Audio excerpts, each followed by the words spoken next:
რამდენიმე დღის წინ დავდე ვიდეო ამერიკის შეერთებული შტატების დემოგრაფიული და პოლიტიკური კრიზისის შესახებ. განვიხილე ლათინოსების რაოდენობის ზრდა შეერთებულ შტატებში, ევროპელების პროცენტულობის ვარდნა, მემარცხენე იდეოლოგიების პოპულარიზაცია ახალგაზრდებში და ამერიკის პოლიტიკური და დემოგრაფიული სურათის სხვა ასპექტები. ამის შემდეგ გადავწყვიტე ჩამეწერა მსგავსი სახის ვიდეო უკვე სხვა სახელმწიფოს შესახებ. კონკრეტულად კი საუბარი შეეხება საფრანგეთს. მოდით განვიხილოთ საფრანგეთის პოლიტიკური და დემოგრაფიული სურათი. ეთნიკური ჯგუფები, შობადობა, მიგრაცია. ჯერ დავიწყოთ ზოგადი სურათით. საფრანგეთში ბუნებრივია ყველაზე დიდი დასახლებული პუნქტი არის პარიზი, მისი დედაქალაქი. აგრეთვე საკმაოდ დიდი დასახლებული პუნქტები არის სამხრეთში და ჩრდილოეთშიც. მოსახლეობის რაოდენობის მიხედვით პირველ ადგილზე არის პარიზი, შემდეგ არის ლიონი, მარსელი, ლილე, ტულუზა. ეს არის 2026 წლის მონაცემები. 2019 წლის მონაცემებით პარიზში მიახლოებით 2.500.000 მიგრანტი იყო. აქედან 1.100.000-ზე მეტი აფრიკიდან და სხვა ასეულობით 1000 ხალხი კიდევ სხვადასხვა კონტინენტებიდან. ყველაზე დიდი მიგრანტთა კონცენტრაცია საფრანგეთში პარიზშია. ძირითადად საფრანგეთში მიგრანტები ჩამოდიან საფრანგეთის ყოფილი კოლონიებიდან, მაროკოდან, ალჟირიდან, ტუნისიდან და ასე შემდეგ. საფრანგეთში საკმაოდ დიდი რაოდენობით არიან მიგრანტები მის აღმოსავლეთ ნაწილში. აქ რიგ რეგიონებში მიგრანტების პროცენტული რაოდენობა 20-30%-ს კი შეადგენს. ილ-დე-ფრანსის ტერიტორიაზე ეს მიახლოებით 20.7%-ია.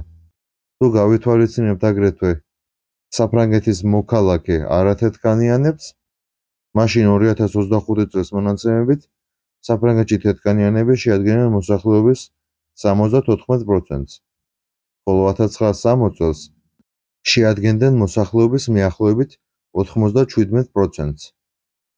2009 წლის მონაცემებით საფრანგეთში მიახლოებით 3-დან 5 მილიონამდე აფრიკელი იყო. საფრანგეთში საკმაოდ დიდი აფრიკული დიასპორაა. ეს ჩანს როგორც მის ფეხბურთის ნაკრებში, ისევე პოლიტიკაში, ასევე სხვა სფეროებშიც. ეს კი გამოწვეულია საფრანგეთის კოლონიალური წარსულით. საფრანგეთი მრავალი საუკუნეების განმავლობაში აკონტროლებდა როგორც წყნარი ოკეანის რეგიონს, ასევე ინდოეთის ოკეანის, ჩრდილოეთ აფრიკას, ცენტრალურ აფრიკას და ასე შემდეგ. ამ ტერიტორიებიდან საბოლოო ჯამში ფრანგულენოვანი მოსახლეობა, ამ აფრიკელების უმრავლესობა ფრანგულად მეტყველებს, ისინი საფრანგეთის იმპერიის გავლენის ქვეშ იყვნენ და საფრანგეთის რესპუბლიკის, ისინი ჩამოსახლდნენ საფრანგეთში, სადაც შობადობა დაბალია. ადგილობრივ ფრანგებს საკმაოდ დაბალი შობადობა აქვთ, მაშინ როდესაც მიგრანტებს საკმაოდ მაღალი შობადობა აქვთ. ახლა კი თქვენ თვითონ დაფიქრდით, რა შეიძლება ეს ნიშნავდეს. როდესაც მკვიდრ მოსახლეობას დაბალი შობადობა აქვს და ჩამოსულებს კი მაღალი. მე-20 საუკუნის დასაწყისში საფრანგეთმა სერიოზული დარტყმა მიიღო. პირველ მსოფლიო ომში მოსახლეობის საკმაოდ დიდი ნაწილი დაიღუპა. მეორე მსოფლიო ომმა საკმაოდ დიდი შრამები დატოვა. ამან ბუნებრივია გავლენა იქონია დემოგრაფიაზე. შემდეგ უკვე 70-ან 80-ან წლებში მოხდა მემარცხენე შეტრიალება კულტურული, ჩამოიშალა ტრადიციული საზოგადოება, გაიზარდა ათეისტების პროცენტული რაოდენობა და უკვე 2021 წელს საფრანგეთში მოსახლეობის მიახლოებით 52% ათეისტი ან აგნოსტიკია.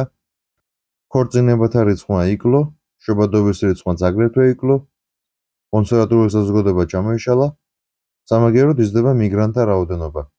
2016 წელს საფრანგეთის მოსახლეობის მიახლოებით 8.8% იყო მუსლიმი. მიახლოებით 5.720.000 ადამიანი. ძირითადად ისინი იყვნენ ალჟირიდან, მაროკოდან, ტუნისიდან და ასე შემდეგ. პროგნოზების თანახმად 2050 წელს მათმა პროცენტულმა რაოდენობამ საფრანგეთში შეიძლება 18%-ს მიაღწიოს და თეორიულად მას კიდევ ექნება გაზრდის პოტენციალი. სრულიად შესაძლებელია, რომ 2100 წლამდე საფრანგეთის მოსახლეობის 1/3-იც კი გახდეს. 2024 წლის მონაცემებით ახალშობილთა მიახლოებით 30-40% პარიზში და მის შემოგარენში, ილ-დე-ფრანსში, ძირითადად იყვნენ მუსულმანები. ალჟირელები, მაროკოელები, სხვადასხვა არაბული ჯგუფების წარმომადგენლები, ბერბერები, ნიგერიელები და ასე შემდეგ. 1994 წელს ეს პროცენტი იყო მიახლოებით 7%. 2024 წელს ეს პროცენტი გაიზარდა 25.6%-მდე. ზოგიერთ უბანში, ილდე-ფრანსის და პარიზის, ეს შეიძლება 30%-მდეც კი მივიდეს. რამ გამოიწვია ეს ყველაფერი? მოდით დავფიქრდეთ. რატომ ჩამოვიდა პარიზში თეთრკანიანების პროცენტული რაოდენობა 93%-დან 59-მდე? რატომ ჩამოიშალა შობადობის მაჩვენებელი? რატომ იზრდება მიგრანტთა რაოდენობა? და ასე შემდეგ. რა არის ამ ყველაფრის მთავარი განმაპირობებელი მიზეზი? იმისათვის, რომ გავარკვიოთ, თუ რატომ დგას საფრანგეთი დღეს ასეთი დემოგრაფიული კრიზისის წინაშე, საჭირო არის თვალი გადავალოთ საფრანგეთის ისტორიას. საიდან დაიწყო ეს ყველაფერი? როგორი სურათი იყო მაშინ და რა შეიცვალა? რამ გამოიწვია ეს ცვლილებები? პირველ რიგში კი უნდა დავიწყოთ საფრანგეთის სამეფოთი. მაგრამ სანამ მივალთ საფრანგეთის ისტორიამდე, სურს დავამატო აგრეთვე ისიც, რომ ამ ვიდეოში გამოყენებული ყველა მონაცემები აღებული არის ოფიციალური წყაროებიდან და ეფუძნება გადამოწმებად ფაქტებს. გავაგრძელოთ. როგორც გეყვებოდით, საფრანგეთის დემოგრაფიული კატასტროფის განხილვა არ შეიძლება მისი ისტორიის გარეშე. თუ ჩვენ ვერ გავარკვიეთ, თუ საიდან მომდინარეობს საერთოდ ფრანგული სახელმწიფო და რა არის მისი ფუნდამენტი, შეუძლებელია გავიგოთ, თუ რამ გამოიწვია დემოგრაფიული კრიზისი. რაზე იყო აშენებული ფრანგული სახელმწიფო და რას გულისხმობ მე, როდესაც ვსაუბრობ კონსერვატიული ფრანგული საზოგადოების ჩამოშლის შესახებ. პირველ რიგში მსურს თქვა, რომ საფრანგეთი ისტორიულად ყოველთვის იყო დომინანტი ძალა ევროპის კონტინენტზე. იგი მონაწილეობდა თითქმის ყველა ძირითად ომში და იყო პოლიტიკურად საკმაოდ ძლიერი მოთამაშე ევროპულ არენაზე. ფრანგები ებრძოდნენ როგორც ინგლისელებს, ასევე ესპანელებს, ოსმალებს, გერმანელებს და სხვებსაც. ევროპული ამბიციების გარდა, ფრანგებს მსოფლიო ამბიციებიც ჰქონდათ. საფრანგეთმა აქტიურად დაიწყო სხვადასხვა ტერიტორიების კოლონიზაცია ჩრდილოეთ ამერიკაში, სამხრეთ ამერიკაში, აფრიკაში, ოკეანეთში და მსოფლიოს სხვადასხვა წერტილებში. ამ კოლონიებს ეკონომიკური მოგება მოჰქონდათ, ისევე როგორც პოლიტიკური პრესტიჟი ფრანგული სახელმწიფოსთვის და მისი მმართველი ელიტისთვის. საფრანგეთი ამ დროს საკმაოდ მდიდარი და ძლიერი სახელმწიფო იყო, განათლებული მაღალი კლასებით და განვითარებული ფილოსოფიით. მაგრამ მუდმივმა ომებმა მე-18 საუკუნეში, ომებმა ავსტრიაში, ესპანეთში, ჩრდილოეთ ამერიკაში, შვიდწლიანმა ომმა და სხვა ომებმა საფრანგეთი გამოფიტა. მისი ბიუჯეტი ცირდებოდა წლიდან წლამდე. შვიდწლიან ომში კი საფრანგეთის დამარცხების შემდეგ ფრანგებმა ფაქტობრივად ყველა თავიანთი კოლონია დაკარგეს ჩრდილოეთ ამერიკაში. მათ დაკარგეს ლუიზიანა, მათ დაკარგეს კვებეკი. მათ მხოლოდ კარიბის ზღვის რამოდენიმე კუნძული შემორჩათ. ჩრდილოეთი ამერიკა კი გადაინაწილეს ბრიტანელებმა და ესპანელებმა. საპასუხოდ ფრანგებმა ამერიკაში რევოლუცია დააფინანსეს ბრიტანეთის წინააღმდეგ, რათა შური ეძიათ ლუიზიანისა და კვებეკის დაკარგვის გამო, მაგრამ ამან უკურ რეაქცია გამოიწვია. საფრანგეთის ისედაც დასუსტებული ეკონომიკა უფრო დიდ კრიზისში ჩავარდა, ხოლო ფრანგული მასონური ელიტები გაძლიერდნენ. ამერიკული რევოლუცია მათთვის ინსპირაციის წყარო იყო. მათ დაინახეს, რომ ამერიკაში იქაურმა მასონებმა და სხვადასხვა გაერთიანებებმა შეეძლეს ძალაუფლების ხელში ჩაგდება, ორგანიზება და გადაწყვიტეს თვითონაც იგივე გაეკეთებინათ საფრანგეთში. საფრანგეთი ამ დროს დასუსტებული იყო. როგორც უკვე ვთქვი, მუდმივმა ომებმა სახელმწიფო გამოფიტა. ფრანგმა მასონებმა კი, დანტონმა, მირაბუმ, ლაფაიეტმა და სხვებმა, რომლებიც ხელმძღვანელობდნენ სხვადასხვა მასონურ ლოჟებს, ჩამოაყალიბეს გაერთიანებები, საიდუმლო საზოგადოებები, დაიწყეს კონტაქტები ბანკირებთან და დაგეგმეს რევოლუცია საფრანგეთში. მუდმივი ომებისგან გამოფიტული საფრანგეთი სოციალურ კრიზისში იყო. ხალხი საჭმელს ეთხოვდა და ფულს. ამ საიდუმლო ორგანიზაციებმა ეს გამოიყენეს. დაიწყო მოსახლეობის მასობრივი აგიტაცია, ჭორების გავრცელება. ეს საკმაოდ მარტივი იყო დიდ ქალაქებში, სადაც მასონები ბლომად იყვნენ. პარიზში 21 ლოჟა იყო მასონური, ისევე როგორც ლიონში. საფრანგეთის თითქმის ყველა ქალაქში 1799 წელს ერთი მასონური ლოჟა მაინც იყო. სწორედ ამის დამსახურებით მათ შეძლეს რევოლუციის მოწყობა, თუმცა დიდი ხნით ეს არ გაგრძელდა. საზოგადოება ზედმეტად ქაოტური იყო, რევანშისტების რაოდენობა საკმაოდ დიდი იყო და სხვა ევროპულ მონარქიებმა არ მიიღეს საფრანგეთში ჩამოყალიბებული, ეგრეთ წოდებული ახალი წესრიგი. ეს გადაიზარდა რევოლუციურ ომებში, შემდეგ საფრანგეთის მთავრობაში მოვიდა შედარებით მემარჯვენე შეხედულებების მქონე ნაპოლეონ ბონაპარტი, რომელმაც გააუქმა მასონთა რეფორმების საკმაოდ დიდი ნაწილი, დააბრუნა კათოლიკური ეკლესია და მასონების იდეები კვლავ ქალაქურ ინტელიგენციას დაუბრუნდა. დრო მიდიოდა, მაგრამ მემარცხენე იდეები არ კვდებოდა. მემარცხენე ინტელექტუალი მასონები რუსეთში, ეგრეთ წოდებული დეკაბრისტები, სწორედ ამ პერიოდში ცდილობდნენ რევოლუციის მოწყობას. საფრანგეთშიც აგრეთვე მემარცხენე მასონები ცდილობდნენ ახალი რესპუბლიკის შექმნას 1830-იან წლებში. კვლავ ჩაიშალა ეს იდეა. მთელი მე-19 საუკუნის განმავლობაში ეს მემარცხენე ორგანიზაციები, იაკობინელთა მემკვიდრეები ფაქტობრივად იდეოლოგიურად ცდილობდნენ ეგრეთ წოდებული ძველი რეჟიმის ჩამოშლას, მონარქიების განადგურებას და რევოლუციის გზით რესპუბლიკის აღდგენას. ფრანკო-პრუსიული ომის დროს 1871 წელს რამოდენიმე კვირით რევოლუციონერებმა პარიზი დაიკავეს. მათ პარიზის კომუნა გამოაცხადეს და პარიზი კომუნისტურ რესპუბლიკად გამოაცხადეს. ეს რევოლუცია ერთ-ერთი გაგრძელება იყო ამ მემარცხენე მოძრაობების. სწორედ ამავე პერიოდში იზრდებოდა მარქსიზმის პოპულარულობაც, სოციალიზმი და ასე შემდეგ. ძირითადი შემაჩერებელი ძალა საფრანგეთში მემარცხენეების ბონაპარტების დინასტია იყო. ყველაფრისგან მიუხედავად ბონაპარტები მაინც მემარჯვენეები იყვნენ.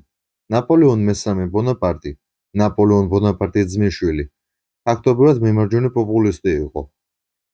მან დააბრუნა იმპერატორის ტიტული, ხარი დაუჭირა რომის პაპს, დააბრუნა ეკლესიის როლი საფრანგეთში, ხარს უჭერდა ტრადიციულ ფასეულობებს და ებრძოდა სხვადასხვა მასონურ ლოჟებს.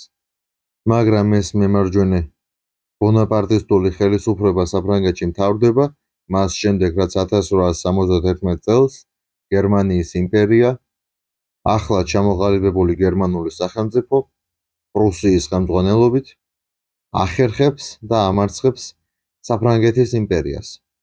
ნაპოლეონ მესამე მარცხდება, კარგავს ძალაუფლებას, ბონაპარტების დინასტია აღარ არის მმართველი ელიტა საფრანგეთის და პირველივე არჩევნებში 1871 წლის 8 თებერვალს იმარჯვებენ მემარცხენე რესპუბლიკანისტები. მეორე ადგილს კი იკავებენ მემარჯვენე ორლეანისტები. მესამე ადგილზე გადიან ლეგიტიმისტები, მეოთხეზე ლიბერალები, მეხუთეზე ბონაპარტისტები. ორლეანისტები, ლეგიტიმისტები და ბონაპარტისტები სამივე მემარჯვენე პარტიები იყვნენ. ისინი მხარს უჭერდნენ მონარქიის აღდგენას, მეფეს, ტრადიციულ ფასეულობებს და მიიჩნევდნენ, რომ საფრანგეთი უნდა ყოფილიყო ტრადიციული ევროპული კათოლიკური მონარქია, შესაძლო კონსტიტუციური მონარქიით. ხოლო მათი მოწინააღმდეგეები, რესპუბლიკელები და ლიბერალები, კი რესპუბლიკის იდეას უჭერდნენ მხარს. წლების განმავლობაში მემარცხენეების გავლენები იზრდებოდა.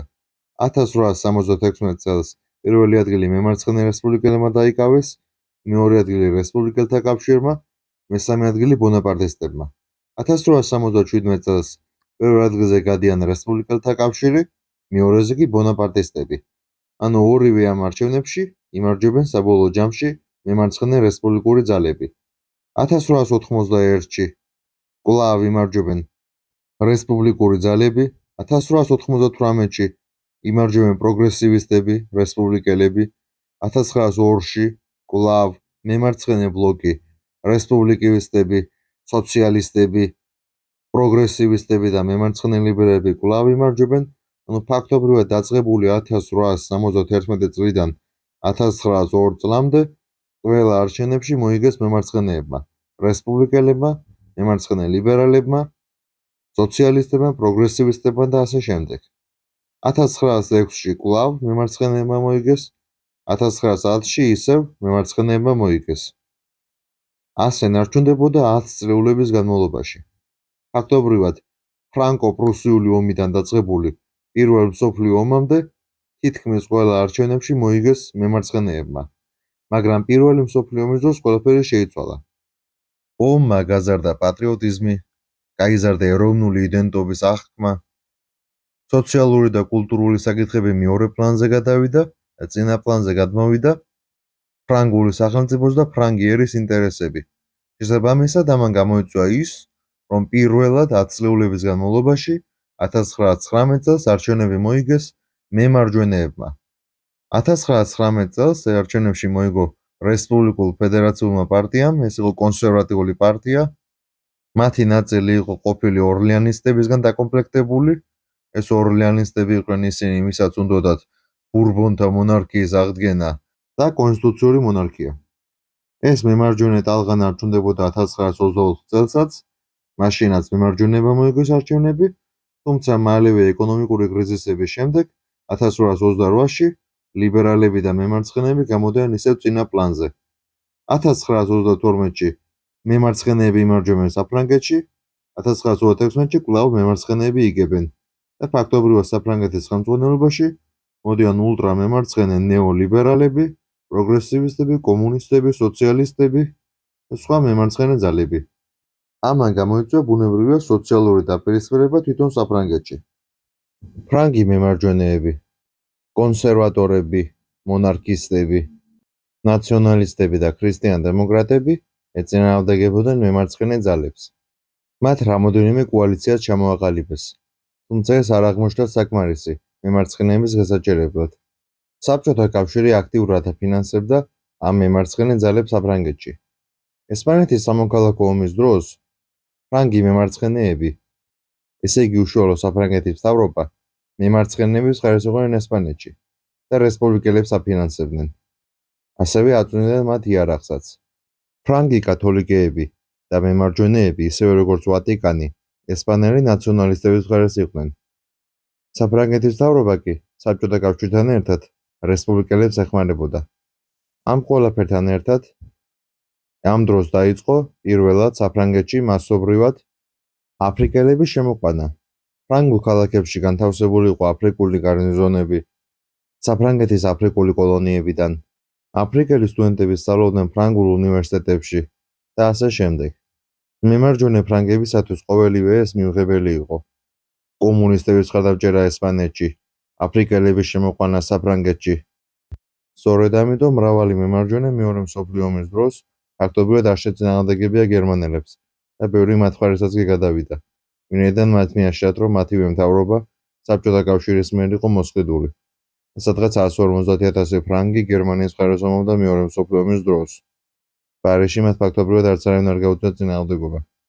ამ დროს აქტიურად იყო გავრცელებული კონსპიროლოგიური თეორია იმის შესახებ, რომ საფრანგეთის მთავრობა იყო საბჭოთა კავშირის მიერ დასმული.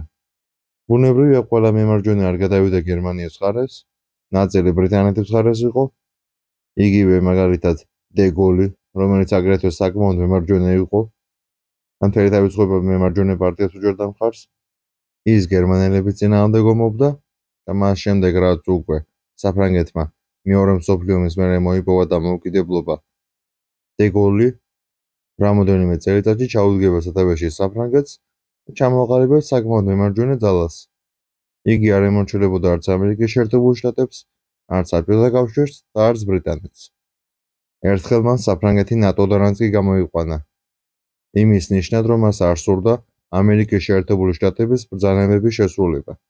დე გოლის იდეა მარტივი იყო. საფრანგეთი უნდა ყოფილიყო დამოუკიდებელი, სუვერენული სახელმწიფო. იგი არ უნდა ყოფილიყო არც ამერიკელების, არც გერმანელების, არც ბრიტანელების და არც რუსების გავლენის ქვეშ. მიუხედავად იმისა, რომ მე-20 საუკუნეში საფრანგეთში საკმაოდ პოპულარული იყო მემარცხენე იდეები და სოციალისტები მემარცხენე ლიბერალებთან ერთად საკმაოდ დიდ გავლენას ფლობდნენ პარლამენტში. მათ არ ყავდათ ისეთი ფიგურა, როგორიც იყო შარლ დე გოლი. 1950-ან 60-იან წლებში არჩევნებში ხან სოციალისტები იმარჯვებდნენ, ხან კონსერვატორები. ხან სოციალისტები, ხან კონსერვატორები და ასე შემდეგ. ეს წრე ტრიალებდა. ძალაუფლება ხელიდან ხელში გადადიოდა. ვერც ერთმა სოციალისტმა, ვერც ერთმა ლიბერალმა და მემარცხენემ ვერ შეძლო ისეთი პოლიტიკური ფიგურის ჩამოყალიბება, რომელსაც შეეძლო მემარცხენე ფლანგის გაერთიანება თავისი იდეების გარშემო და საფრანგეთში ძალაუფლების მოპოვება. თუმცა მემარჯვენეებს ყავდათ შარლ დე გოლი, რომელმაც 1958 წელს სხვა რესპუბლიკურ ძალებთან ერთად ფაქტობრივად პოლიტიკური ველიდან გააქრო მემარცხენეები, კომუნისტები, ლიბერალები და ასე შემდეგ. თუ წინა არჩევნებში მემარცხენეები ხან იმარჯვებდნენ, პირველ და მეორე ადგილს იკავებდნენ, ან პირველ და მესამე ადგილს. 1958 წლის არჩევნებში მათ ვერც პირველი ადგილი ვერ დაიკავეს, ვერც მეორე და ვერც მესამე. პირველი, მეორეც და მესამეც რესპუბლიკელებს, მემარჯვენეებს, ნაციონალისტებს და კონსერვატორებს ხვდათ წილად. ეს ყველაფერი კი შარლ დე გოლის დამსახურება იყო და მისი ფიგურის ფრანგულ პოლიტიკაში. შარლ დე გოლის ერთ-ერთი მთავარი მიზანი იყო საფრანგეთის გავლენების შენარჩუნება მსოფლიოში, მისი კოლონიების შენარჩუნება აფრიკაში, ახლო აღმოსავლეთში და სამხრეთ აღმოსავლეთ აზიაში. მაგრამ მემარცხენე ძალები თვითონ შიგნით საფრანგეთში ცდილობდნენ მისთვის ხელი შეშლას. მემარცხენე ინტელექტუალები, სტუდენტები, მემარცხენე ლიბერალური სოციალისტური უნივერსიტეტები.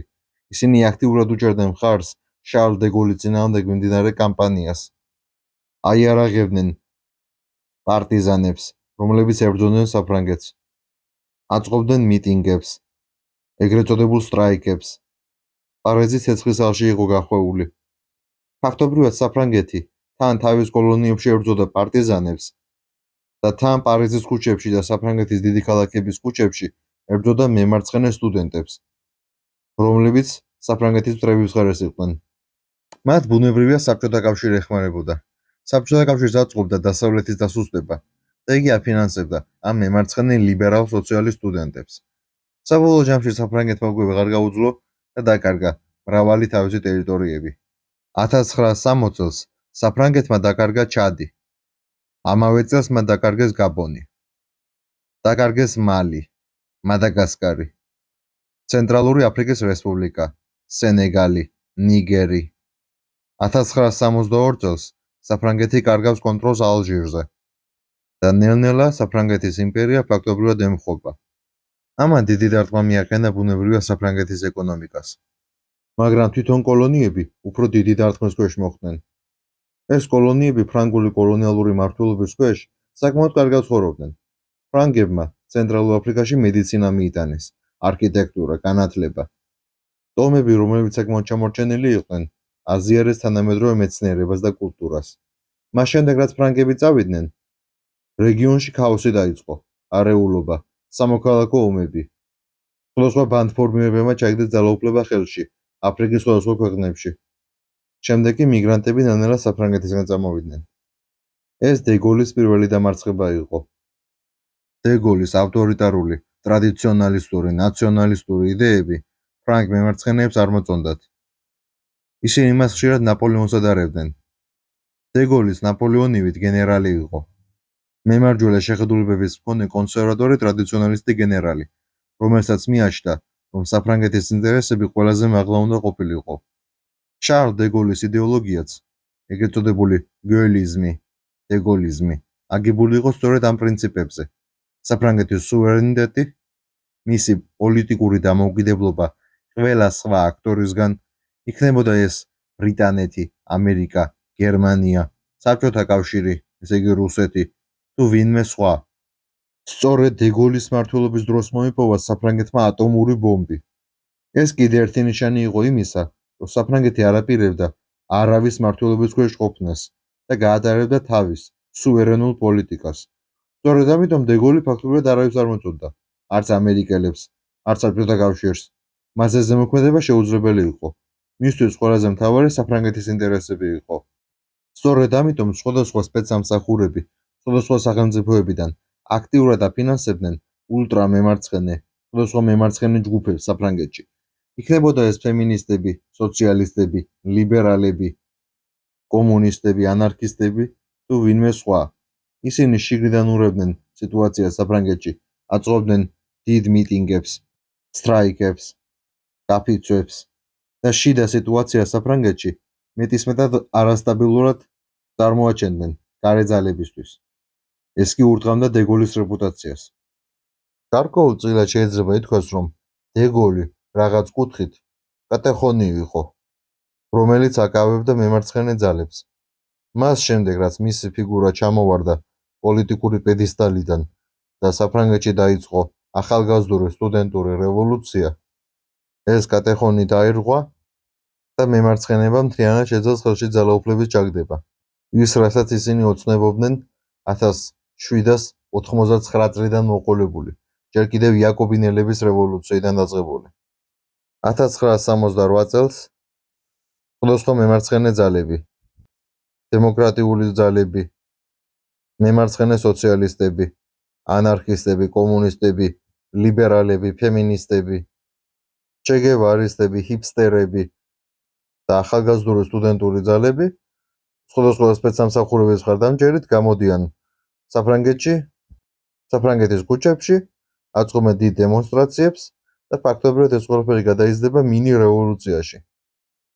საფრანგეთის ხელისუფლება ცდილობს შეაჩეროს ეს მემარცხენე ტალღა, რომელიც შემოასკლეს საფრანგეთს. ამ დროს ფაქტობრივად იგივე სიტუაცია იყო მსოფლიოს სხვადასხვა წერტილშიც, იგივე ხდებოდა გერმანიაში, იგივე ხდებოდა ბრიტანეთში, იგივე ხდებოდა იტალიაში, ამერიკის შეერთებულ შტატებშიც იგივე ხდებოდა. ეს 1960-იანის 80-იანი წლები, ეს იყო სწორედ ეს ჰიპსტერული მოძრაობების პერიოდი. პოპულარული იყო ფემინისტური იდეები, მემარცხენე იდეები. ამ დროს გამოდის მარტინ ლუთერ კინგი, სხვადასხვა როკ ჯგუფები, ანტი-ომის მოწოდებები, ვიეტნამში ეწინააღმდეგებდნენ საფრანგეთის და ამერიკის შეერთებული შტატების პოლიტიკას. ამ დროს იწყება მეორე ტალღის ფემინიზმიც. და ეს იყო სწორედ ის მემარცხენე ტალღა, რომელმაც საბოლოო ჯამში მთლიანად მოშალა ძველი მემარჯვენე სისტემა, ის ფაქტობრივად კატეხონი, რომელზეც იდგა დასავლეთი ამ პერიოდში. იგივე შარლ დე გოლი, იგივე ნიქსონი, აი ამ მემარცხენე ფაქტობრივად სოფლიო მასშტაბის ბუნტმა მოშალა ეს მემარჯვენე ძალები მთლიანად დასავლეთში და მაგის მერე უკვე დასავლეთი მიდის მემარცხენე კურსით. საფრანგეთი კიდე ასე თუ ისე რამოდენიმე ათწლეული ინარჩუნებდა მემარჯვენე ძალების უზენაესობას, ასე თუ ისე მემარჯვენეები ახერხებდნენ 40% აღებას არჩევნებში და შესაბამისად ინარჩუნებდნენ შეძლების დაგვარა ძალაუფლებას 70-იან 80-იან წლებში, მაგრამ საბოლოო ჯამში აი ამ მემარცხენე ძალების გაერთიანებულმა კონსოლიდირებულმა ფრონტმა შეძლო აი ამ პლატინის გარღვევა და უკვე 1991-ში სოციალისტები იგებენ არჩევნებში საფრანგეთში. ისინი პირველ რაუნდში იღებენ 27.52% ხმების, მეორე რაუნდში 59.25%. აქ გაერთიანებული იყო სხვადასხვა სოციალისტური ჯგუფები, ნეოლიბერალები, პროგრესივისტები, ანტირასისტები, ფემინისტები და ასე შემდეგ. საბოლოო ჯამში ეს ტრენდი გრძელდება. შემდეგ არჩევნებში უკვე რამოდენიმე ათწლეულის განმავლობაში სოციალისტები კვლავ და კვლავ ახერხებდნენ გამარჯვებას და სწორედ ამ პერიოდში უკვე ბოლო არჩევნებში ფაქტობრივად ბოლოს წინა არჩევნებში 2022-ში ძირითადად ლიბერალების და სოციალისტების ხელში იყო საფრანგეთი. 2024-ში კი პირველ ადგილზე გავიდნენ სოციალისტები, მეორეზე კიდე მემარცხენე ლიბერალები. ანუ ფაქტობრივად ახლა საფრანგეთში ორი ყველაზე დიდი პარტია არიან მემარცხენეები, სოციალისტები, ლიბერალები, ფემინისტები და ასე შემდეგ. ამავე სოციალისტებმა და ამავე მემარცხენეებმა მიიღეს აგრეთვე კანონი 2013 წელს, რომლის მიხედვით საფრანგეთის კონსტიტუციიდან საერთოდ ამოიღეს სიტყვა რასა. ანუ ეთნიკურ საკითხზე ცდილობენ თვალი დახუჭონ, საერთოდ აკრძალეს საფრანგეთში ეთნიკური აღწერები, არ შეიძლება მაგალითად ჩაატარო აღწერა თუ რა ეროვნების ხალხი ცხოვრობს ამა თუ იმ რეგიონს ან ქალაქში, მხოლოდ არაოფიციალური ზღარბებიდან შეიძლება ეს გაიგო. სოციალისტებს სურთ ყველა გაერთიანონ რაღაცა ერთ სამოქალაქო ნაციაში. აფრიკელები, ინდოელები, ფრანგები, არაბები, მაროკოელები და ასე შემდეგ. ყველა იყოს ერთი დიდი რაღაცა მულტიკულტურული ფრანგიერი. ეს არის მათი ძირითადი მიზანი. აი ამ ახალი ფრანგული სახელმწიფო ჩამოყალიბება. ფაქტობრივად ის შიშები, რაც არსებობდა მე-20 საუკუნის პირველ ნახევარში იმის შესახებ, რომ საფრანგეთი გააფრიკელდებოდა, რაღაც კუთხით რეალობა აღმოჩნდა. თან საფრანგეთის ყოფილი კოლონიებიც ვერ შეძგნენ ძლიერ სახელმწიფოებად და იქ ვინ ცხოვრობდა ადრე ფრანგულენოვანი კოლონიალური მოსახლეობა, ახლა ყველა მოდის საფრანგეთში. სწორედ აქედან არის მიგრანტების ძირითადი ნაკადი საფრანგეთში, ალჟირი, მაროკო, ლიბია, მადაგასკარი, ჩადი, ვიეტნამი და ასე შემდეგ. მიგრანტების რაოდენობის ზრდასთან ერთად ბუნებრივია, მათი ნაწილი იკავებს თანამდებობებს სამთავრობო უწყებებშიც. დღეს საფრანგეთის მთავრობაში მრავალ პოზიციებზე დაწყებული მერებიდან დამთავრებული მინისტრებამდე არიან ინდოელები, პაკისტანელები, ალჟირელები, მაროკოელები და ასე შემდეგ. მაგალითად, საფრანგეთის სოციალისტური პარტიის წევრი ნაჯატ ვალაუდ-ბელკასემი იყო განათლების მინისტრი, პირველი ქალი ამ პოზიციაზე.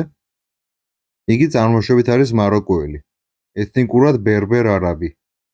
შემდეგ, ელიზაბეთ მორენო, კაპო-ვერდელი, წარმოშობით კარიბელი აფრო, აგრეთვე იკავებდა მინისტრის თანამდებობას. დატი, წარმოშობით ჩრდილოეთ აფრიკელი არაბ-ბერბერი, იყო საფრანგეთის იუსტიციისა და კულტურის მინისტრი. იგი იყო საფრანგეთის რესპუბლიკური პარტიის წევრი. ცენტრისტული ლიბერალური პარტიის. შემდეგ, ანე ჰიდალგო, წარმოშობით ლათინოსი, სოციალისტური პარტიის წევრი, პარიზის მერი და აგრეთვე მემარცხენე აქტივისტი, რომელიც აქტიურად უჭერდა მხარს არასამთავრობო ორგანიზაციებს. შემდეგ, სამია გალი, წარმოშობით ალჟირელი პოლიტიკოსი, სოციალისტი, აგრეთვე მემარცხენე ლიბერალი. იყო სენატორი და ხელმძღვანელობდა სოციალისტურ ლიბერალურ ჯგუფებს მარსელში. ისევე როგორც ანე ჰიდალგო, იგი აფინანსებდა და მხარს უჭერდა მემარცხენე არასამთავრობო ორგანიზაციებს. ფაქტობრივად ის რისთვისაც იბრძოდნენ მემარცხენეები 1970-იან 1980-იან წლებში შესრულდა. ლიბერალებმა, სოციალისტებმა, კომუნისტებმა, ფემინისტებმა და მათმა მხარდამჭერებმა შეძლეს საფრანგეთის ხელმძღვანელობიდან მემარჯვენე ძალების მოცილება. ნაპოლეონ I, ნაპოლეონ III, შარლ დე გოლი და სხვები გამოიყვანეს დიქტატორებმა და ბოროტ ძალებად. მთლიანად უარი თქვეს მემარჯვენე სისტემაზე, ტრადიციულ საზოგადოებაზე, ჩამოშალეს კონსერვატიული ფლანგი, გააუქმეს ქრისტიანული ძალაუფლება. ახლა კი დღეს საფრანგეთს ხელმძღვანელობს მაკრონი და მისნაირები. ისინი პოლიტიკურად საკმაოდ სუსტია ხალხი არიან, მათ არ აქვთ არანაირი ხედვა იმისა თუ როგორი უნდა იყოს საფრანგეთი, ისინი ემორჩილებიან სხვა სახელმწიფოებს, დემოგრაფიულ კატასტროფას ვერ უმკლავდებიან და საბოლოო ჯამში ვიღებთ ასეთ სურათს, სადაც საფრანგეთი არის საკმაოდ დასუსტებული, დემოგრაფიულად ფრანგები ფაქტობრივად გადაშენების პირას არიან, აფრიკელების, ახლო აღმოსავლელების, სამხრეთ აზიელების, ლათინოსების, კარიბელებისა და ასე შემდეგ ხალხების პროცენტული რაოდენობა იზრდება და იზრდება საფრანგეთში. ფრანგებს კი დაბალი შობადობა აქვთ და უკვე ალბათ 2100 წლისათვის საფრანგეთის მოსახლეობის ნახევარზე მეტი უცხოელი იქნება, არა ფრანგი. შეიძლება ითქვას, რომ გარკვეულწილად ეს არის სოციოპოლიტიკურად ფრანგული პროექტის, როგორც ასეთის, დასასრული. დიდი ალბათობით თუ რაიმე ცვლილება არ მოხდა და ვერ შეძლეს მემარჯვენე ძალებმა ძალაუფლების ხელში კვლავ ჩაგდება და ამ ყველაფერს შეჩერება, საფრანგეთი უბრალოდ შეწყვეტს არსებობას იმ ფორმით, რომელთაც იგი არსებობდა ადრე. ხოლო 1960-80-იანი წლების მემარცხენე ლიბერალურ სოციალისტური იდეების აღმარშვამ ჩამოაყალიბა სუსტი პოლიტიკური ელიტა, რომელსაც არამხოლოდ დემოგრაფიული კრიზისის, არამედ სეპარატისტული დაჯგუფებების გაჩერებაც კი არ შეუძლია. კორსიკის გამანთავისუფლებელი ფრონტი, რომელიც კავშირში არის ირლანდიურ ნაციონალისტურ ჯგუფებთან, ისევე როგორც ბასკებთან, ისინი ებრძვიან საფრანგეთს. და ეს ორგანიზაცია უკვე არსებობს 1976 წლის 4 მაისიდან და დღემდე აგრძელებს თავის არსებობას. მემარჯვენეების გარეშე ფაქტობრივად შეუძლებელი არის ასეთი ორგანიზაციების გაჩერება.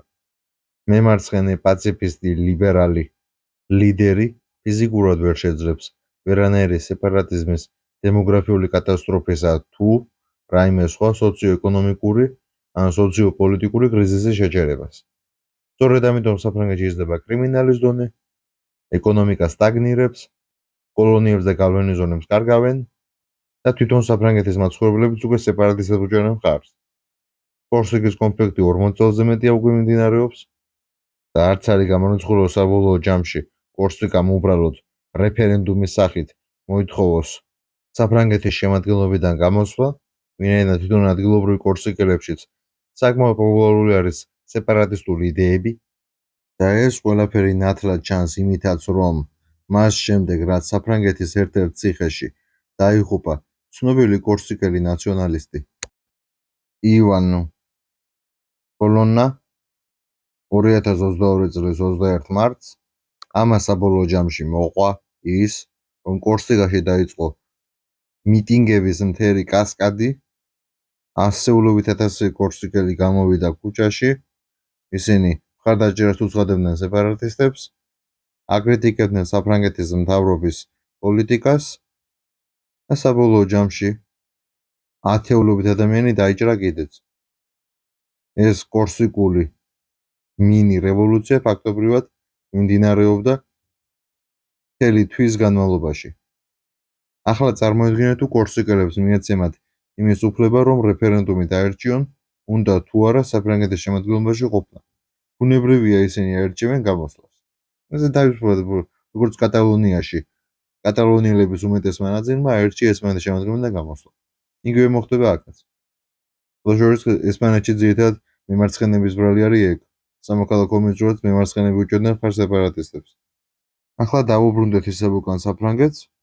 კორსიკის გარდა მსგავსი სეპარატისტული მოძრაობები არსებობს ბრეტონშიც, პროვანსშიც, საფრანგეთის მიერ კონტროლირებად ბასკების ტერიტორიაზეც, აკვიტანიაში, ელზასში და ყველაზე ესე ცნობილი და ძლიერი ალბათ ახალ კალედონიაში, სადაც ადგილობრივი სოციალისტები ითხოვენ საფრანგეთის შემადგენლობიდან გამოსვლას. აგრეთვე მსგავსი მოძრაობა არის ბრეტონშიც და სხვა საფრანგეთის რეგიონებშიც, სადაც არის ეთნიკური უმცირესობები, როგორც საფრანგეთის კიდევ რაც შემორჩათ კოლონიებში, იქაც ისინი ნელ-ნელა უკვე გამოყოფაზე ფიქრობენ, იგივე კალედონია თუნდაც გამოყოფა უნდათ მათაც. ალბათ საბოლოო ჯამში სურინამიც მოინდომებს ცალკე სახელმწიფოს ჩამოყალიბებას დროთა განმავლობაში და საფრანგეთი მთლიანად დაკარგავს ყველა თავის ტერიტორიებს. ზღვის მიღმა. ეს არის მემარცხენე მმართველობის შედეგი. და რაც ყველაზე ნიშანდობლივია, ეს არის ის, რომ თვითონ ფრანგი მემარცხენეები, ეს სოციალისტები, ლიბერალები, ფემინისტები, ნეოლიბერალები, ნეომარქსისტები და ასე შემდეგ, ძირითადად საკმაოდ სიმპათიურად არიან განწყობილი ამ სეპარატისტების მიმართ. საფრანგეთში ეს მემარცხენე უნივერსიტეტები, სადაც მემარცხენე სტუდენტები გამოდიან, თავიანთი მიტინგები და ასე შემდეგ, ყველა მხარდაჭერას უცხადებენ კალედონიელებს, კორსიკელებს და ასე შემდეგ. სეპარატიზმო თავი გავანებოდა ისე დაუბრუნდეთ მიგრანტთა კრიზისს. მიგრანტთა კრიზისი ბუნებრივია საფრანგეთში იწვევს აგრეთვე კრიმინალის დონის ზრდას. გადავხედოთ მოდით ევროპის სახელმწიფო სტატისტიკებს. ჰომიციდის მაჩვენებელი 100,000 კაცზე 2018 წლის მონაცემებით. შეხედეთ საფრანგეთის რუკას. იმ რეგიონებში, სადაც მიგრანტების რაოდენობა გაცილებით მეტია, ვიდრე ადგილობრივი მკვიდრი მოსახლეობის რაოდენობა, ჰომიციდის მაჩვენებელი გაცილებით უფრო მაღალია. სამხრეთში, ჩრდილოეთში, ჩრდილო-ცენტრალურ რეგიონში, პარიზის მიმდებარე ტერიტორიაზე, ხოლო ნორმანდიაში, ბრეტონში და იმ რეგიონებში, სადაც მიგრანტთა პროცენტული რაოდენობა დაბალია, იქ ფაქტობრივად კრიმინალი საკმაოდ დაბალია. არალეგალი მიგრანტების შემოყვანა ჩრდილოეთ აფრიკული სახელმწიფოებიდან, სომალიდან, აფრიკული სახელმწიფოებიდან, ლათინური ამერიკიდან და აზიიდან საბოლოო ჯამში იმეწევს იმას, რომ უამრავი გაუნათლებელი ადამიანი საკმაოდ ღარიბი ქვეყნებიდან შემოდიან ქვეყანაში, სადაც არის სუსტი ხელმძღვანელობა, მემარცხენე ძალები, რომლებსაც არ შეუძლიათ ებრძოლონ კრიმინალს. შედეგად კი ვიღებთ მსგავს სურათს. გადავხედოთ ახლა კიდევ ერთ სტატისტიკურ მაჩვენებელს. აქ შეჯამებული არის მონაცემები 2010 წლიდან 2020 წლამდე. აქ არის გაუპატიურებების შემთხვევები 100,000 კაცზე. როგორც ხედავთ, ყველაზე მაღალ მაჩვენებლებს აჩვენებენ ინგლისი, შვედეთი, ნორვეგია, ფინეთი, საფრანგეთი, შოტლანდია, ისლანდია, დანია, ბელგია, ავსტრია და ის ქვეყნები, სადაც დიდი რაოდენობით არიან მიგრანტები. ნეტავ რატო? დაფიქრდეთ აბა. ხოლო აღმოსავლეთ ევროპაში, სადაც მიგრანტთა რაოდენობა საგრძნობლად ნაკლები ან თითქმის არ არის, თუნდაც იგივე პოლონეთში, ან სლოვაკეთში, ან ბელარუსში, მან ეს მაჩვენებელი საკმაოდ დაბალია. 2018 წლიდან 2021 წლამდე საფრანგეთში არის საგრძნობელი ზრდა. 2010 წელს იყო სადაც 10,000 შემთხვევა, 2022 წელს უკვე არის 46,000-ზე მეტი შემთხვევა. ახლა გადავიდეთ, მოდით სატრანსპორტო საშუალებათა მოპარვის სტატისტიკა არის აგერ ევროპის მასშტაბით, ევროსტატის მონაცემები არის ეს 2018 წლის. პარიზი ბუნებრივად პირველ ადგილზე არის ფაქტობრივად, ისევე როგორც მარსელი და ეს მიგრანტების ავსე ტერიტორიები. აგრეთვე საკმაოდ მაღალი მონაცემები აქვს ამ სტატისტიკაში, საკმაოდ მაღალი ადგილი უკავიათ ინგლისს, შვედეთს. ქვეყნებს, სადაც საკმაოდ დიდი რაოდენობით არიან მიგრანტები. შედარებით დაბალი მაჩვენებელი არის უკვე ბელარუსში, უკრაინაში, პოლონეთში, სლოვაკეთში, რუმინეთში, უნგრეთში და იმ ქვეყნებში, სადაც მიგრანტთა რაოდენობა საგრძნობლად ნაკლებია. საფრანგეთი კი გამოდიან იქიდან, რომ მიგრანტების ცენტრია ფაქტობრივად ინგლისთან ერთად, შვედეთთან ერთად არის წითლად. პარიზი და მარსელი საერთოდ შინდისფრად არის. მან ქალაქის 20-30% მიგრანტების ხელშია ფაქტობრივად. ახლა მოდით გადავხედოთ შემდეგ სტატისტიკურ მონაცემებს. აქ ჩვენ ვხედავთ ქურდობის შემთხვევები 100,000 კაცზე 2016-დან 2018 წლამდე. ძარცვის მონაცემები. პირველი ადგილები კვლავ უკავიათ საფრანგეთს, ინგლისს, შვედეთს, ავსტრიას და ასე შემდეგ.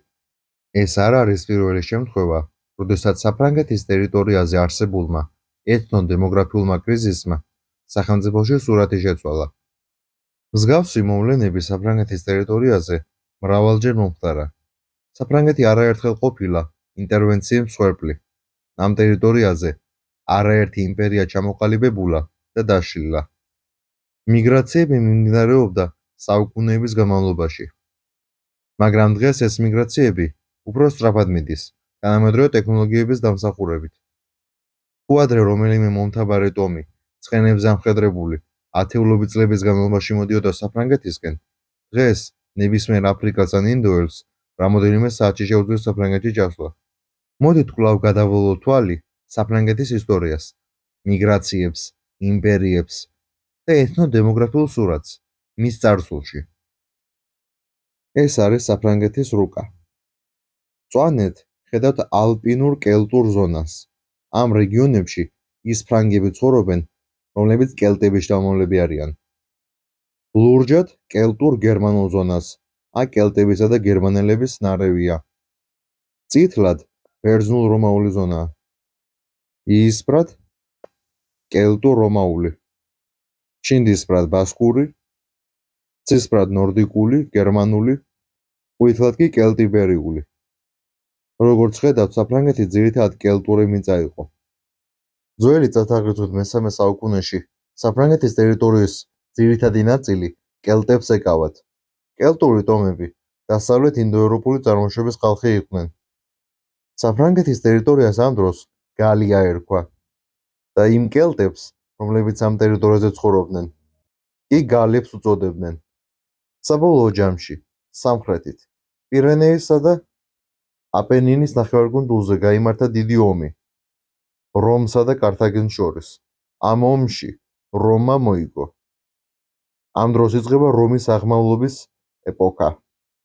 რომაელები ნელ-ნელა იპყრობენ ჩრდილოეთ აფრიკას, ანატოლიას, ბალკანეთის ნახევარკუნძულს, იმორჩილებენ გალიას, ლევანტს და ფაქტობრივად ამყარებენ თავიანთ კონტროლს მთელ ხმელთაშუა ზღვაზე. გალიას ის ტერიტორია, რომელიც პირდაპირ ხმელთაშუა ზღვის სანაპიროზე იყო განლაგებული, რომელებმა აპენინის ნახევარკუნძულიდან, ესე იგი იტალიიდან ჩასახლებული ხალხით დააკომპლექტეს. აქ აშენდა რომაული დასახლებები. დაიწყო რომანიზაცია. კელტები ნელ-ნელა გადადიოდნენ რომაულ ენაზე. სწავლობდნენ ეგრეთ წოდებულ ვულგარულ ლათინურს. ჩამოყალიბდა ლათინური ენის გალური დიალექტი. საბოლოო ჯამში, სწორედაც რომ ეს გალური დიალექტი ლათინური ენის გარდაიქმნება ფრანგულ ენად. ამ კოლონიზაციის დროს სამხრეთი გალია ლათინებმა ჩაიგდეს ხელში. მათ აგრეთვე ჩრდილოეთისგან დაიწყეს ინტერვენციაც. დასახლდნენ ბურგუნდიის ტერიტორიაზე, ლორენში, რაინის გასწვრივ ქალაქები ააშენეს. დაარსეს ქალაქი ლუტეცია, თანამედროვე პარიზი. როგორც ზემო რუკაზე ხედავთ, ყვითლად, წითლად და იისფრად, ეს ყველაფერი რომაული იმპერიის გავლენის კვალია. სწორედ ამ რეგიონებში სახლდებოდნენ რომაელები და იწყებდნენ ადგილობრივი კელტური პოპულაციის ასიმილაციას. კელტები მხოლოდ ატლანტის ოკეანის გასწვრივ თუ შემორჩნენ, შოტლანდიაში, ირლანდიაში, უელსში, ბრიტანეთის კუნძულებზე, ბრეტონში, გალისიაში. დღეს კი 21 საუკუნეში კელტური ენები ფაქტობრივად გადაშენების პირასაა. მხოლოდ უელსში თუ ლაპარაკობენ დღეს კელტურად. ირლანდიელების უმეტესი ნაწილი ინგლისურად მეტყველებს, ბრეტონში ფრანგულად, შოტლანდიის ტერიტორიაზე კი პიქტური ენა თითქმის არავინ აღარ იცის. ძირითადად სკოტურ, გერმანულ ენაზე მეტყველებენ, ან ინგლისურად, რომელიც აგრეთვე გერმანულ ენათა ოჯახს მიეკუთვნება. სწორედ აი ამ რომაული მიგრაციისა და ოკუპაციის გამო კელტებმა დააკარგეს თავიანთი ტერიტორიები, რომელებმა დემოგრაფიულად ფაქტობრივად გაჭრილდეს კელტები, მათი კულტურა გაანადგურეს და მათი ენა ჩაანაცვლეს ლათინური ენით. ყველაფერი ეს გამოიწვია სამხრეთიდან წამოსულმა მიგრაციულმა ტალღებმა, მაგრამ ეს არ იქნება ბოლო მიგრაცია საფრანგეთის ისტორიაში. მიუხედავად იმისა, რომ რომაელებმა შეძლეს კელტებისათვის ტერიტორიის წართმევა და გალიის დაპყრობა, საბოლოო ჯამში ჩრდილოეთიდან უკვე გერმანული წარმოშობის ტომები იწყებენ თავიანთ მიგრაციას. გერმანელები, რომლებიც ცხოვრობდნენ რაინის მიღმა ტერიტორიაზე, ტყეებში, წარმოადგენდნენ ტომთა სხვადასხვა მცირე კავშირებს. მათ ეკავა ტერიტორია რაინიდან თანამედროვე უკრაინამდე და სკანდინავიიდან მდინარე დუნაიმდე. ამ ტერიტორიას რომაელები მაგნა გერმანიას ეძახდნენ, დიდ გერმანიას. საბოლოო ჯამში, მესამე-მეოთხე საუკუნეებში იწყება დიდი მიგრაციული ტალღა აღმოსავლეთიდან. ჰუნები, მონღოლოიდური ტომები, ურალური ტომები, თურქული ტომები და ასე შემდეგ შეესევიან სარმატებს, სკვითებს, ალანებს, გერმანელებს და სლავებს. დომინოს ეფექტით ყველა სხვა ტომები იწყებენ სამხრეთისკენ მიგრაციას. რომს შემოესევიან გერმანელები, ჰუნები, სლავები და ასე შემდეგ. გერმანულ ტომებში, რომლებიც რომს უტევდნენ, შედიოდნენ ისეთი ტომები, როგორებიც იყვნენ ანგლონები, საქსონები, იუტები, ფრანგები, ვესტგოთები, ოსტგოთები, ბურგუნდები, ალემანები, შვაბები. თურქულ ტომებში შედიოდნენ ჰუნები, ავარები, ბულღარები და ასე შემდეგ. საბოლოო ჯამში ამ დიდმა მიგრაციამ დასავლეთი რომის იმპერია დაშალა. მის ტერიტორიაზე კი მცირე სამეფო სამთავროები წარმოიშვა. მოგვიანებით ეს სამეფო სამთავროები აკვიტანია, ბურგუნდია, ლომბარდია, ბავარია, ფრიზია, საქსონია, თურინგია, პროვანსი და ასე შემდეგ, სადაც მოხდა აი ამ გერმანული და ლათინური კულტურის შერწყმა, ჩამოყალიბდა ახალი ჯგუფი, ფრანკები. ფრანკები კულტურულად რაღაც საშუალო იყვნენ ლათინებსა და გერმანელებს შორის. გენეტიკურად ისინი კელტურ, გერმანულ, ლათინური ხალხი იყვნენ. ენაც ნარევი ჰქონდათ, გერმანული და ლათინური. ხოლო საბოლოო ჯამში კი მათ ჩამოაყალიბეს ფრანკების იმპერია, რომელიც მოიცავდა თანამედროვე საფრანგეთის ნიდერლანდების, ბელგიის, ლუქსემბურგის, გერმანიის, ჩრდილოეთი იტალიისა და შვეიცარიის ტერიტორიას. საფრანგეთის ჩრდილოეთით და აღმოსავლეთით ძირითადად გერმანული ტომები ცხოვრობდნენ. ეს ჩანს გენეტიკური მონაცემებიდანაც. საფრანგეთის ჩრდილოეთში და აღმოსავლეთში გავრცელებულია Y ქრომოსომული ჰაპლოჯგუფი R1b S21, რომელიც ძირითადად გვხვდება გერმანულენოვან პოპულაციებში, ინგლისელებში, გერმანელებში, სკანდინავიელებში, ნიდერლანდელებში, ავსტრიელებში და ასე შემდეგ. იგი აგრეთვე ხშირად გვხვდება შვედებში, ბელგიელებში, ისლანდიელებში, დანიელებსა და პრუსიელებში. ამ შერწყმის შედეგად წარმოიშვნენ ფრანგები. ესე იგი ის, რაც ადრე კელტური კულტურის ნაწილი იყო და იქ, სადაც ადრე კელტურად მეტყველებდნენ, ჯერ მიგრაციის შედეგად გადაიქცა რომაულ-ლათინური სფეროს ნაწილად, ხოლო შემდეგ გერმანული მიგრაციის შემდეგ გახდა მიქსი გერმანულ-ლათინურ-კელტური ფუძის. თანამედროვე ფრანგები ფაქტობრივად არიან ამ სამი ჯგუფის შერევის შედეგი: ლათინოსების, გერმანელების და კელტების. უშუალოდ ფრანგული ენა, როგორც უკვე აღვნიშნე, არის ლათინური ენის გალური დიალექტი. ლათინური ენა გავრცელებული იყო მთელ დასავლეთ რომის იმპერიაში, ნაწილობრივ აღმოსავლეთშიც.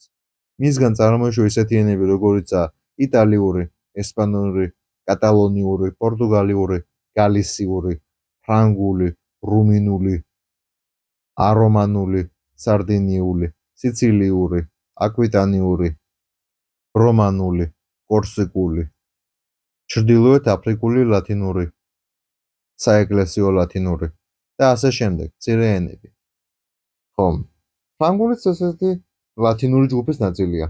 მას მიაკუთვნებენ სწორედაც რომ აი ამ ლათინურ-რომაულ ენათა ჯგუფს. ის ენათესავება იტალიურს, ესპანურს, პორტუგალიურს. ეს კი მეტყველებს მის რომაულ მემკვიდრეობაზე.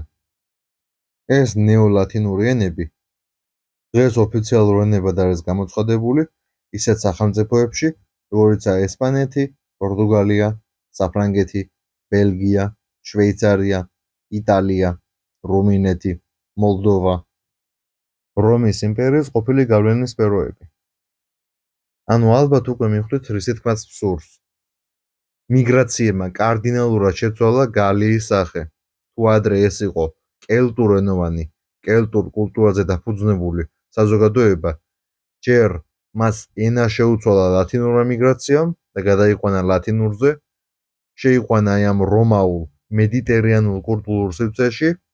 ასე ეხლა კულტურულად თანამედროვე საფრანგეთი ფაქტობრივად ლათინური სამყაროს ნაწილია და არა კელტურის, ხოლო საბოლოო ჯამში კი გერმანულმა მიგრაციებმა მთლიანად შეცვალა კიდე ყველაფერი. ამან დაუმატა ეგეთ გერმანული ელემენტი, გერმანული ლექსიკონი, რაღაც კუთხით მათი კულტურული გავლენაც იყო და თანამედროვე საფრანგეთი საერთოდ არ გავს იმ ძველ გალიას, რაც იყო უშუალოდ 2000 წლის წინ.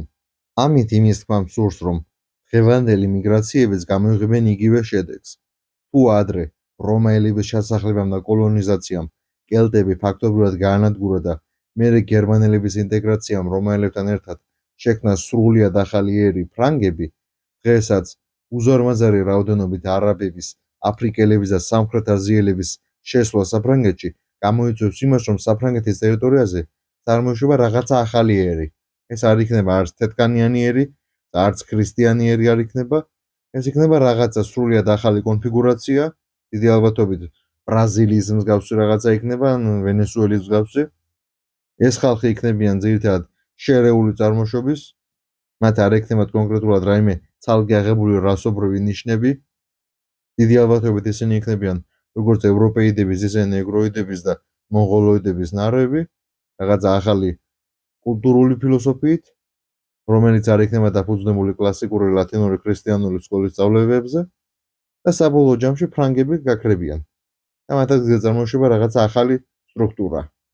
ფაქტობრივად საფრანგეთი ახლა პირდაპირ იმეორებს კელტების ბედს, რაც მოვიდათ კელტებს და რაც მოხდა ბოლო 2000 წლის განმავლობაში, დღეს მეორდება ოღონდ ახლა უკვე მსოფლიოს მასშტაბით. ეს უკვე აღარ არის რაღაცა შიდა ევროპული მიგრაცია, როდესაც ერთი ევროპული ტომი ანაცვლებს მეორე ევროპულ ტომს. აქ უკვე ხალხი ჩამოდის სამხრეთი აზიიდან, აფრიკიდან, ჩრდილოეთი აფრიკიდან, ახლო აღმოსავლეთიდან და მსოფლიოს სხვადასხვა წერტილებიდან. ამ ყველაფერს კიდე ამარტივებს ისიც, რომ ტრანსპორტირება უფრო მარტივია. თუ ადრე მაგალითად 1 ტომს უნდოდა რამოდენიმე საუკუნე იმისათვის, რომ თუნდაც იგივე იუტლანდიიდან, ესე იგი დანიიდან გადასახლებულიყო ბრიტანეთში, დღეს ეს ყველაფერი შეიძლება 20-30 წელიწადში მოგვარდეს. რამოდენიმე ათასობით ადამიანს შეუძლია დასახლდეს რომელიღაცა ცალკე აღებულ ტერიტორიაზე რამოდენიმე თვეში ან წელიწადში. თვითმფრინავების, მატარებლების, მანქანების მეშვეობით. ჰუნები, როდესაც მოდიოდნენ ალტაიდან რომის მიმართულებით, ეს მიგრაცია გრძელდებოდა 200-300 წელი ფაქტობრივად. ქსიონგნუ ჰუნუ, რომელიც ომებოდა ჩინეთს და მერე დამარცხდა, ეს ტომები წამოვიდნენ ფაქტობრივად პირველი საუკუნიდან და როგორც იქნა მე-4 საუკუნეში უკვე მოაღწიეს ევროპას.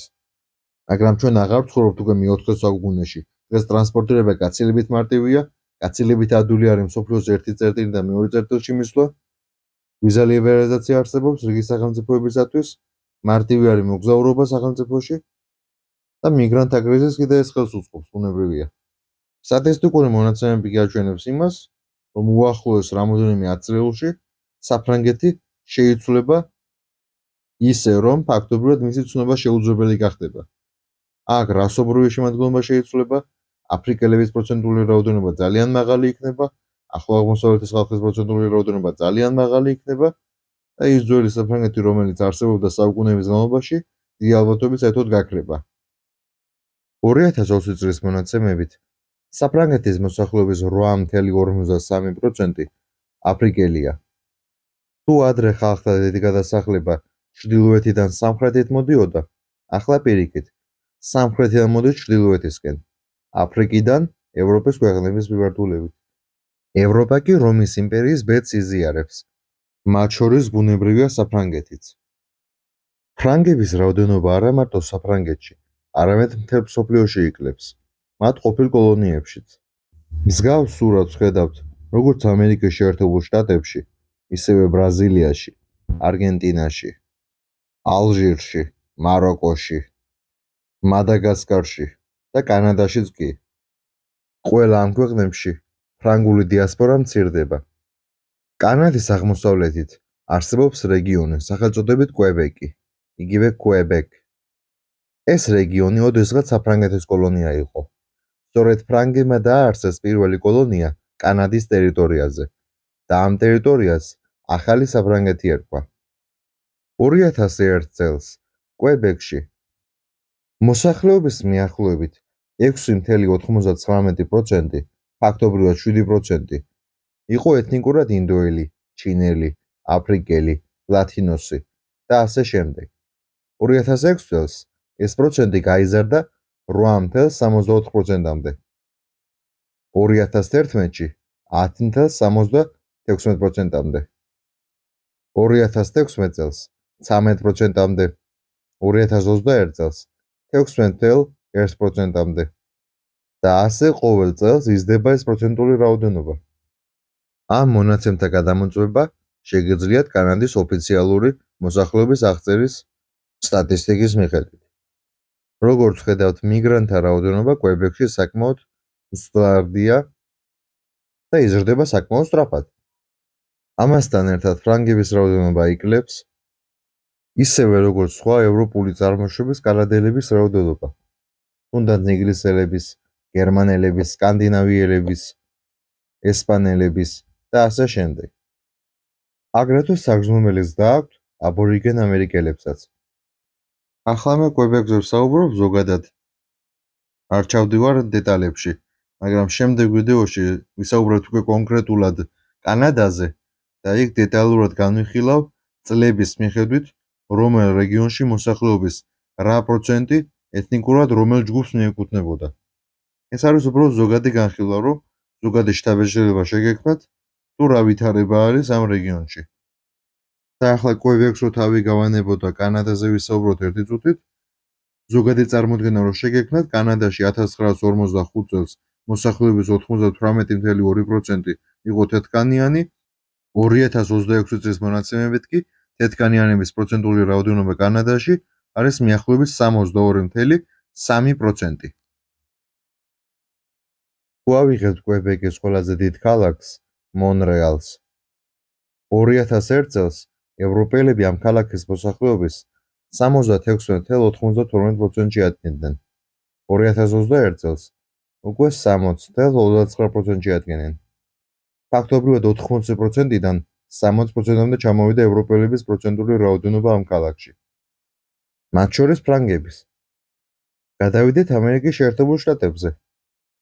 ამერიკის შეერთებულ შტატებშიც მსგავსი სურათია.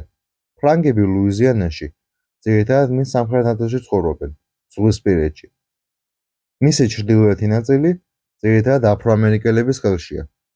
აგრეთვე საკმაოდ მზარდი დიასპორა აქვთ მექსიკელებსაც და სხვადასხვა ჰისპანოიდური წარმოშობის ხალხებსაც. ჩრდილოეთის რიგ ნაწილში, ძირითადად დასავლეთში, რიგ უბნებსა და დასახლებულ პუნქტებში ცხოვრობენ ირლანდიელები, ინგლისელები და ნორვეგიელები. ასე რომ, როგორც ჩანს, ფრანგების პროცენტული რაოდენობა იკლებს თითქმის ყველგან, საფრანგეთშიც, კვებეკშიც, ლუიზიანაშიც, ყველა მის ძველ კოლონიაში თუ ტერიტორიებზე, რომლებსაც საფრანგეთი დღემდე აკონტროლებს. რახან შევეხეთ კვებეკს და ვისაუბრეთ მის დემოგრაფიის შესახებ, შემდეგ ვიდეოში ვისაუბრებ მთლიანად კანადაზე. და მოდით შემდეგ ვიდეოში განვიხილოთ კანადის დემოგრაფიული და პოლიტიკური სტრუქტურა. და წინასწარ ვამბობ, რომ კანადაშიც იგივე პრობლემებია, რაც ბრიტანეთში, ამერიკის შეერთებულ შტატებში, საფრანგეთში. ეს ვიდეოები უკვე მიდევს ჩემ არხზე. შემდეგ ვიდეოში კი ვისაუბრებ უშუალოდ კანადის დემოგრაფიაზე და პოლიტიკაზე. რა გავლენები აქვს იქ მემარცხენეებს და რა გავლენა აქვს მიგრანტთა კრიზისს უშუალოდ კანადურ საზოგადოებაზე. ამით კი სულ ეს იყო.